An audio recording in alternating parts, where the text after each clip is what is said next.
Now, before we get into the a bit of sort of housekeeping about what's going on the show today, we're going to mention the fact that we currently have in the studio with us Aimee Chapman. We have Aimee. We've turned things on its head today for you. Welcome to the Phatt. I feel very special. Thanks for rearranging me. It's school holidays, I suddenly realised and went, oh gosh, I've got children to look after and I'm going to be on radio. So. Yeah, no, it's all good. I suspect our comedian will be happy that you were that wanted they to didn't switch have to around. get up early this time. Yeah. Yes, yeah. It's a bun fight between musicians and comedians, isn't it? Who does the early interviews. Goodness. Yes. Well, we normally have... not saying that it won't be as intense, but we normally have we've had Food Share, we've had Jara, we've had all these different organisations. So we get involved in some pretty intense conversations, which I'm not sure we're suited to that at the 7 o'clock. I'm hoping ours won't be as an intense a conversation because I might be struggling. Watch this space. We could get into the finer points of tulips in our Exactly. conversation. Right. Things could get deep. Do they have finer points? It's all about a big sonic bloom. Yes, it is. That's why Amy's in to chat with us today. We're going to talk at length about the sonic bloom, and we're also going to play some music from it. So looking forward to that later. Does wear another hat as the co-manager of the Emporium Creative Hub, but we're not going to talk about that today. But just want to acknowledge all the great work that does go on down there. Keith and I actually went to something down there last night to find out about Channel 31. Exciting. Yeah. We're going to bring TV to Bendigo. Aimee, Sonic Bloom. Yeah. Yeah. What's the concept? Bit of an undertaking. So I've taken over the Historical Conservatory in Rosalind Park across spring. So it coincides with Bendigo's Bloom Festival, which has been growing every year, getting bigger and bigger. They're getting so many visitors. And so I pitched to council to create a sound experiment installation thing.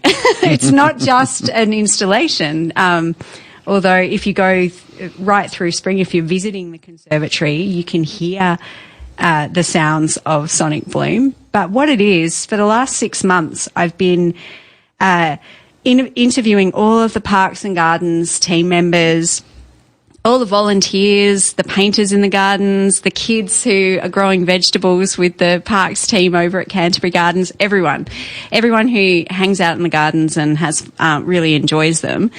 And so I've been having chats with them and recording them. And I've been recording the sounds of the garden. So I've been asking everyone, what sounds do you love? And people have got some amazing answers. So I've been creating a whole library of sounds. I've been turning those sounds into instruments and that kind of thing, and then into bits of music. And then at the first Sunday of each month, I get together with some guest musicians inside the conservatory, and we improvise an hour of music using those sounds and using the musicians' amazing talents, and they're all different each month.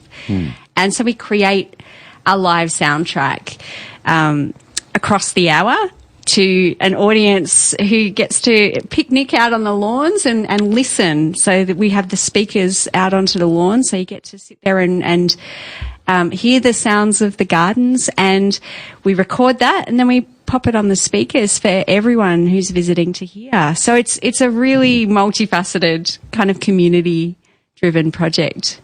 Wow. And first of all, it's lots of fun. Yeah. Like, I've had an absolute ball doing it. It's so great.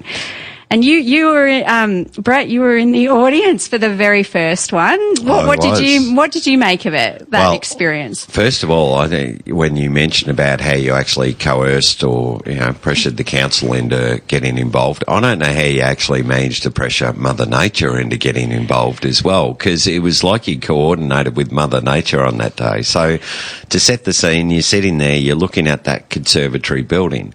But over the back of it, so you sort of sit in a spot where behind it you can see Rosalind Park and everything, and you and Troy were inside the building, and you're looking at that sort of framed in around the trees of Rosalind Park there, and all the birds that were flying around, and the birds that were, flying across us and all this, and the clouds coming. It was quite a windy day. There was a bit of wind, and the clouds that were moving, and it was just this your music just fit. All the sounds that you created and everything just fit with for that hour, it was just like you were completely immersed in that space.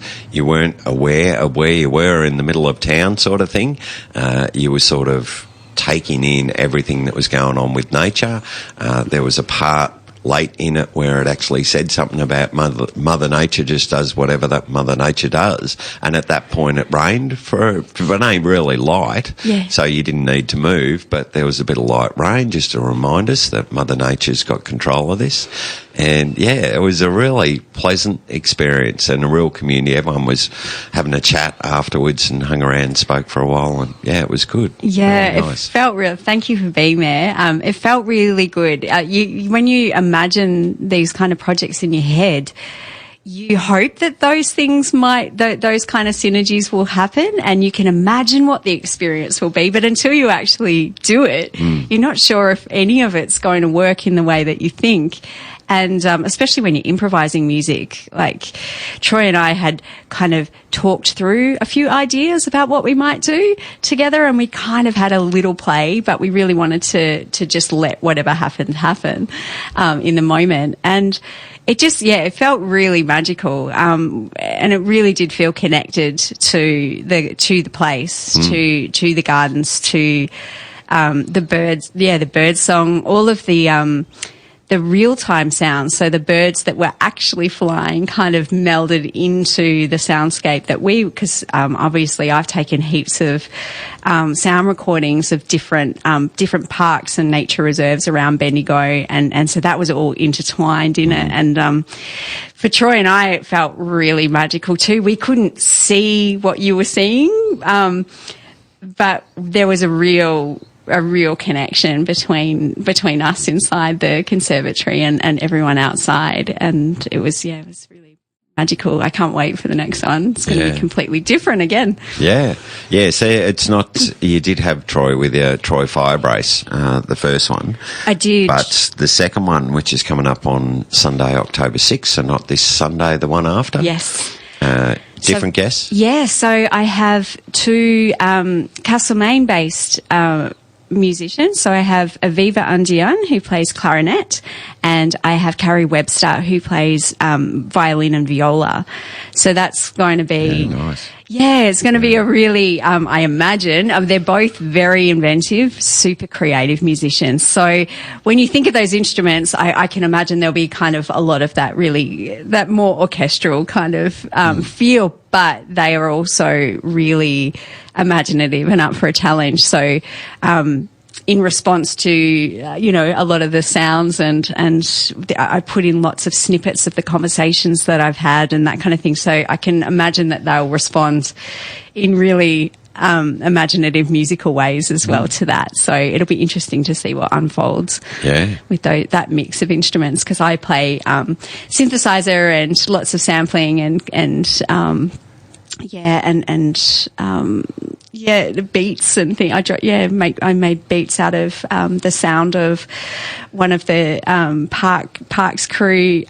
Really loves the sound of the bulbs, the tulip bulbs. But when I was down there when they were planting them, so pouring them out of the bucket, and they have this really cool crunching sound. So I pulled out one of those and built it into a beat during it. So I'll throw that in there and see what happens. Yeah. Wow. I reckon we might have a listen, Keith, so you've got an idea of what we're talking about here.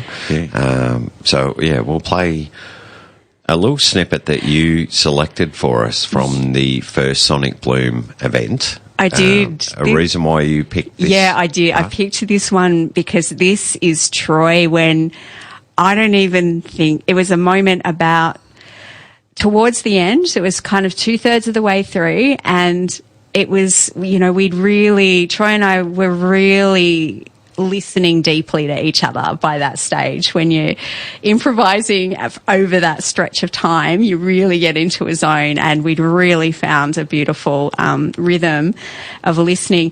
And Troy just is amazing on the dig, and he really found something special at this point, and he just leant so hard into it. And there was a point where, like, he stopped and we both looked at each other like, what just came out of you? That was so incredible. It was just one of those moments. So I had to share it so you can get a sense of just imagining Troy Firebrace just going bananas on the didgeridoo. It was really special. All right, let's give it a run. So this is Aimee Chapman and Troy Firebrace. It's Sonic Bloom Event 1, which was couple of weeks back now on a Sunday in the Conservatory Gardens in Bendigo. So we'll have a listen to that, and you're on Phoenix FM and you're tuned in to the Phatt.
Edwardian garden at the pavilion. It's quite a nice shaded area, and it has like a real lush sort of feel with all the Edwardian era plants. Like, it's a bit cooler. It's right in front of the lagoon, so there's ducks there and herons sometimes.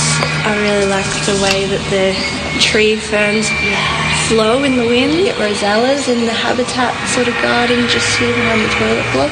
And then I hope we'll put some bird boxes in there soon. And it's a really great area for them to hang around there a lot. We got to hear, before we heard Underground Lovers and that throwback to the 90s, we got to hear something very current. Yes. From only a few weeks back from Aimee and Troy Firebrace. secluded away in a little conservatory building. The rest of us sitting out in amongst nature.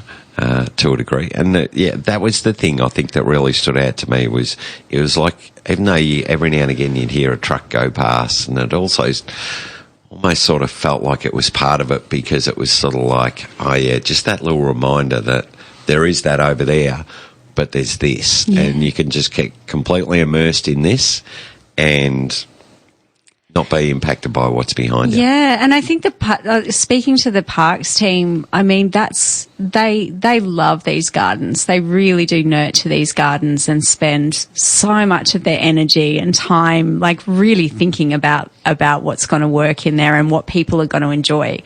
And speaking to all of them, they all of them say they do it for the people who use the parks. And so they would be thrilled to hear that, that you had that moment where you do forget that you're in the CBD. We really are spoiled for parks and gardens in Bendigo. We are it's really unusual to have that kind of green space right in the middle of the CBD. Yeah, it's fantastic how it's been preserved there.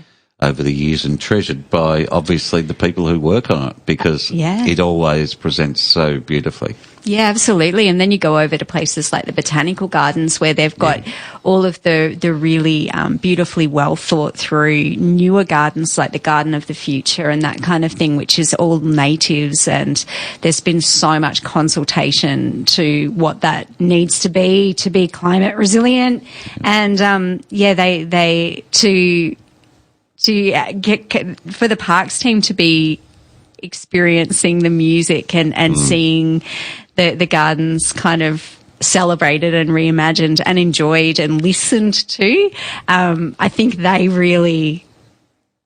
felt really chuffed, really proud that people were acknowledging and experiencing their work in that way. A lot of them have come and said that to me, that this kind of project, and that's the power of sound, isn't it? Like, it's not what you would imagine when you experience a gardens or an outdoor area, but adding that element of really detailed sound and music, and just being for an hour together with people in a space is magical, and we don't do it enough. It's that beautiful reminder to actually just stop and take time and really notice your surroundings. We just don't do it enough, and that's what I really wanted to embed right in the heart of this project, is taking those moments, because I don't do it enough either, and I love sound, and I still thought, no, we're always on a rush through the gardens to somewhere else or that kind of thing, and it's just like to have that hour is quite special. And I certainly had that moment in there of just sitting going, no, it's okay just to sit here. This is what we're doing for this hour, to be just absorbing it and taking it all in. I did have that, because it normally life is pretty bang, what's the next thing? I keep saying this thing of what's next, because as soon as I finish something else, bang, got to move into the next thing.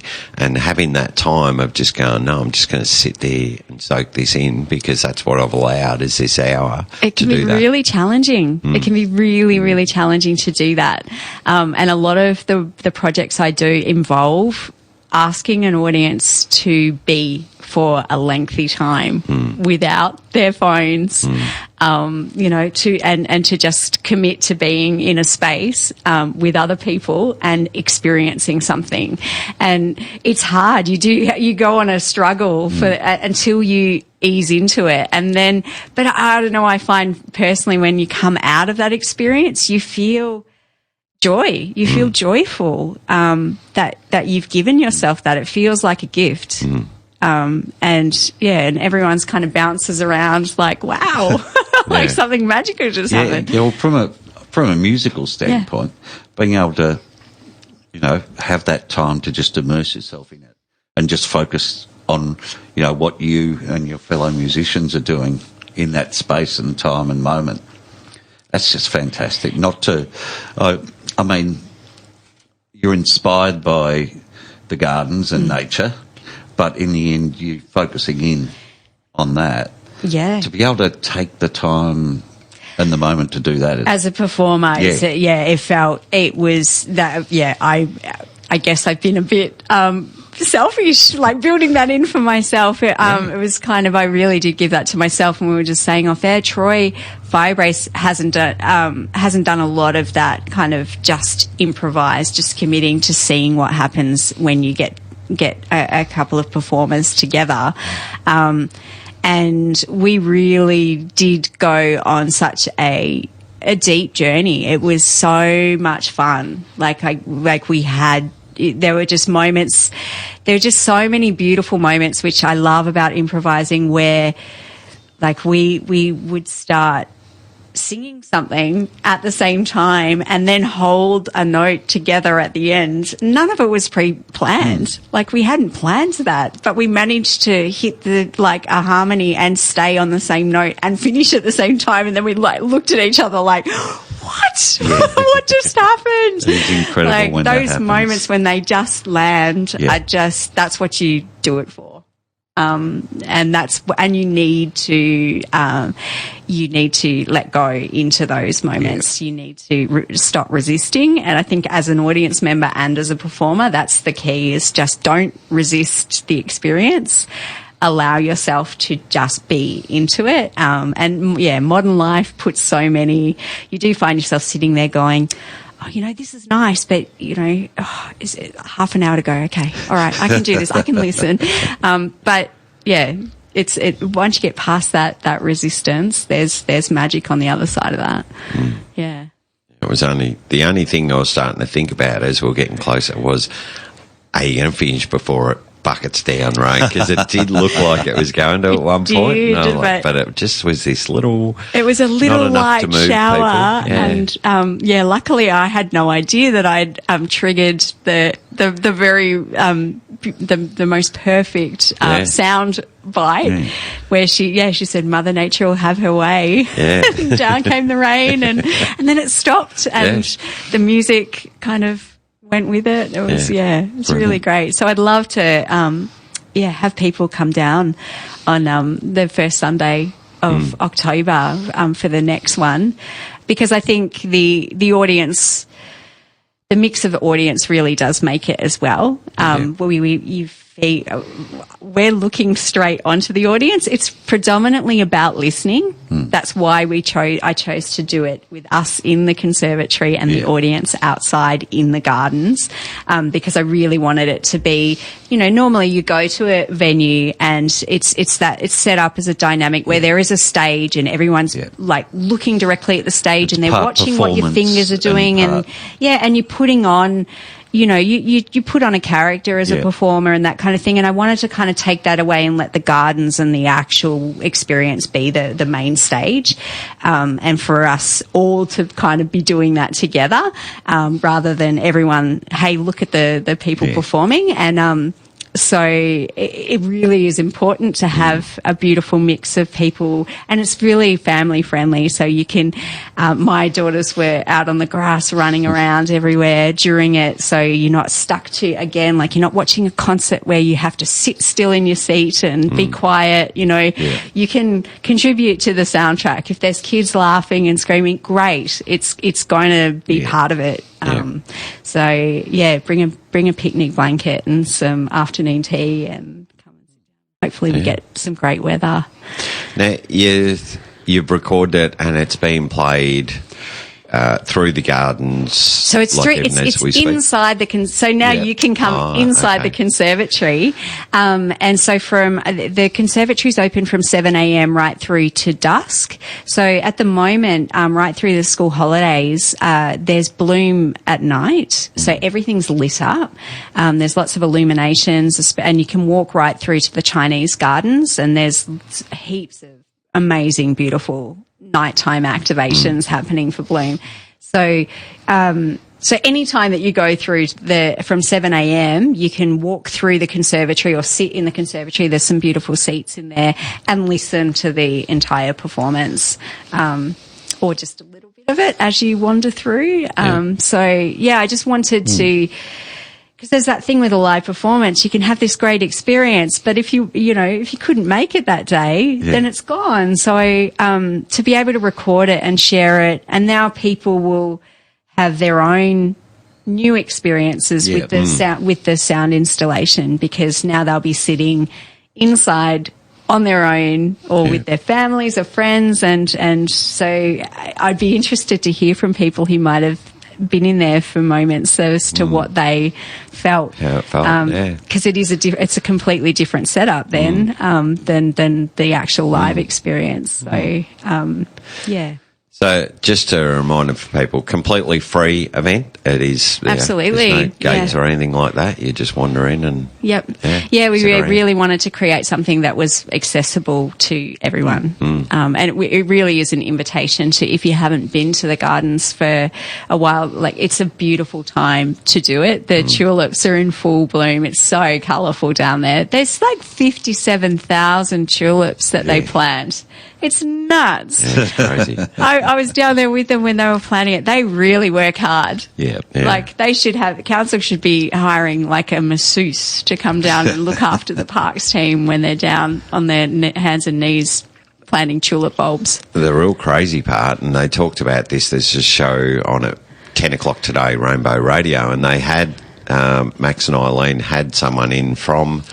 It's Karina, I think, from the head of the parks team, And she was talking about how then at the end of the tulip season, then they sell or they do the tulip dig. Yeah. And the queue apparently is like round the block sort of thing. All these people lined up with their bags and with their shovels to go in. I think it's brilliant because they used to, the parks team would have to do all of that dig up and they would clean them all off, and I think they'd give some to the volunteers to sell off at the nursery, and then the rest would go into the council's nursery to replant the next year. But it was a huge undertaking. It took them weeks to do, and now it's like done and dusted in a day, and everyone has a great time. Like, it's win-win. I just think those kind of things where that's where council's doing a wonderful job of really creating community connection. It's ace. It's really great. We probably should start to wrap things up, Aimee, because what I want to do is, before you've actually left the building, a little while back we got a really special gift from you and Troy on our other show that we do, Live Music Bendigo, on a Saturday afternoon, and you came in and spoke to us about music more generally, but you brought in a track that you'd done with Troy called Into the Dreaming. And I was just blown away by it, and I thought, well, if Aimee's coming on, here's just another chance for us to play this song. It has not been released as yet to the public, so your only real opportunity, apart from going and see the live performance, is a couple of times it has been played now on Phoenix FM. So we're going to play that. And I just wanted to, get your thoughts on that song before you leave, because those who weren't listening to our other show mightn't have heard how this came about. Yeah, it'd be wonderful to hear this again, and absolute shout out and kudos to Troy Firebrace and his vision and talent. So this piece is part of Troy's project Yorja, where he's really reimagining Welcome to Country and smoking ceremonies and really making it a crucial event rather than a tick box or an afterthought that happens. And so this is creating, so he does, so imagine this track. This was done at OK Motels Charlton. This opened it. And so imagine not one fire for a smoking ceremony. Imagine 8 under 8 giant trees, all lit and coordinated with laser lights and that kind of thing, and Troy at the centre with his didgeridoo and body paint. And really, it really is an invitation for people to deeply connect with country, really feel it in your, and nothing can make you feel it like a good hard techno bass in your chest. So it was a beautiful experience that he's created. And it was an honour to write the music for this one. I just have loved it. It's been amazing. Yeah. All right. Well, we're going to have a listen to that. Thank you, Aimee, for coming in early. We know you've got to get back to the girls The kidlets, yes. school holidays. Thank you for having me. Appreciate you coming Thank you in. very much. And, yeah, good luck with the next Sonic Bloom and another one in November. And another one in November, and that's going to be ace as well. That's with a live poet and Loop Mofo. He's amazing, like Jeffrey Williams and Nathan Kerno. So that's going to be a completely different thing all together. Excellent. Yeah. Cool. Wow. All right. We're going to have a listen now to Into the Dreaming. But, yeah, once again, thank you, Aimee. You're welcome anytime on pretty much any of our shows because you're always up for a chat. I am. Just you try and stop me. All right. This is Aimee Chapman and Troy Firebrace with Into the Dreaming. And if you're listening, you're very lucky to get to hear this because it's not out there yet. You're on